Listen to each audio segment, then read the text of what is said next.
कसैलाई नभन्नु है भनेर एउटालाई भनेको कुरा उसले पनि कसैलाई नभन्नु है भन्दै अर्कालाई भन्छ। साँच्चै मान्छेको मनमा धेरै कुरा अड्दो रहेनछ। मन पनि गाली जस्तै पानी नसारे थप पानी भर्दा पोखेर जाने। मलाई पनि लाग्यो भुइँमै झार्नुभन्दा त अरू कसैका मनमा सार्नु जाति। मैले यत्रो वर्ष मनमा राखेँ, अब मेरो मनमा मात्र राखेर भएन, अरूको मनमा नसारे नयाँ कुरा भर्ने ठाउँ नै छैन। पुरुषोत्तम बजगाई, निलो प्रेम। मैले चाहिँ यो केही 1 महिना अगाडि पढेको नोभेल हो, जुन चाहिँ यसमा चाहिँ हजुरको यो स्कुले जीवनशैलीबाट सुरु भएर कलेजको लाइफस्टाइल, अनि त्यसपछि हामी जागिर नपाएर भौतारिने यस्तो विभिन्न कुराहरू, जुन भौगोलिक क्षेत्र काठमाडौँको बिजुली बजारका साथै शङ्खमल, बिजुली बजार त्यो एरिया अनि भक्तपुर भयो, तिनीहरू समावेश गरिएको छ स्टार्टिङमा। त्यसपछि मिडमा आएर चितवन, जुन चाहिँ यसमा मेन क्यारेक्टरको नाम भन्नु पऱ्यो पहिला होइन। मेन क्यारेक्टर जुन छन् आकाश केसी अनि वर्षा रायमाझी, अनि आकाशको बहिनी आरती, अनि आकाश र वर्षाका साथीहरू प्रीति, विनोद, जस धेरै क्यारेक्टरहरू छ जुन यसमा समावेश गरिएको छ। त्यसमा चाहिँ स्टार्टिङमा अब स्कुले जीवनशैलीबाट सुरु भएको हुन्छ, त्यसपछि बिस्तारै कलेज लाइफ स्टाइल देखाएको छ। त्यसपछि वर्षा र आकाशमा पलाएको प्रेम सम्बन्ध, जुन चाहिँ धेरै सुरु भएर धेरै गहिराइमा पुगेको छ। तर पनि परिवारको दबाब, एउटा आकाश केसी चाहिँ मिडल क्लास फ्यामिलीको छोरो र वर्षा चाहिँ हल्का हाई फ्यामिलीको छोरी भएर उनीहरूको मायाले चाहिँ पाउनुपर्ने जुन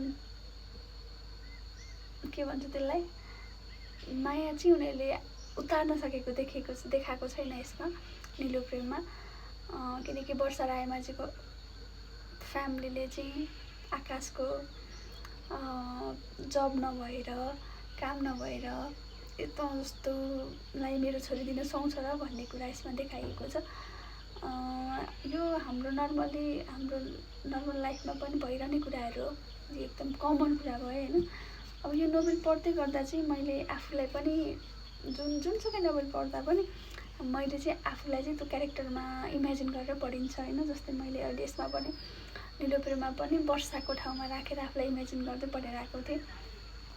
पढिरहँदा ओभरअल रमाइलो छ, निलो प्रेम राम्रो छ, तर इन्डिङ चाहिँ नरमाइलो लागेको थियो। किनभने हाम्रो माइन्डमा एउटा के सेटअप भएर बसेको छ भने चाहिँ मुभीमा होस् या नोभेलमा होस्, जे कुरा पनि हामी एक्सपेक्टेसन चाहिँ के गर्छौँ भने ह्याप्पी इन्डिङको होइन। तर हर टाइम ह्याप्पी इन्डिङ हुन्न, कुनैमा हुन्न, जुन चाहिँ यसमा निलो प्रेममा छैन। त्यसले गर्दा हल्का बोरिङ लागेको थियो। तर जे होस्, निलो प्रेम राम्रो नोभेल छ। हजुरहरूसँग समय छ भने निलो प्रेम किनेर पढ्नुहोला। साथै यसमा देखाएको ठाउँ मैले अघि नै भनेको थिएँ, काठमाडौँको बिजुली बजार, भक्तपुर, शङ्खमूल, साथै पोखरा पनि देखाइएको छ, जुन चाहिँ उनीहरू साथीहरूसँग ग्रुपमा घुम्न आएको टाइमको 5-7 दिनको पोखराको ट्रिपमा पनि उनीहरूले ठाउँ मेन्सन गरेको छन्। अनि त्यसपछि चितवन भयो। त्यसपछि आकाशले चाहिँ आफ्नो प्रेम सम्बन्ध सक्सेस नभएपछि चाहिँ ऊ बल्ल तल्ल नेपाल छोडेर विदेश गएको थियो, अमेरिकाको पनि भौगोलिक क्षेत्र उनीहरूले समेटेर राखेका छन्। रमाइलो छ, सबैजनाले पढ्नुहोला। तर मलाई भन्नै आएन निलो प्रेमको बारेमा चाहिँ, किनकि यसले मेन चाहिँ के छ भने यसमा त्यही प्रेम कथा, प्रेम कहानी नै छ, जुन चाहिँ अब आकाशको क्यारेक्टर र वर्षाको क्यारेक्टरमा छन्, जुन चाहिँ पुरा नभएको देखाइएको छ। अब सागा पुलिस स्कुलदेखि उठेको प्रेम सम्बन्ध, वर्षा र आकाशको पारिवारिक सम्बन्ध, जीवनको कठिन मोडहरूमा पाइला चाल्ने क्रममा भएका सङ्घर्ष, जुन आकाशले भोगेका त्यो तिता मिठा पल, रमाइलो छ। सबैजनाले पढ्नुहोला। मलाई भन्नै आएन, बाँकी हजुरले आफैले बुक पढेर पढ्नुहोला। ओके, निलो प्रेम। Thank you, by by.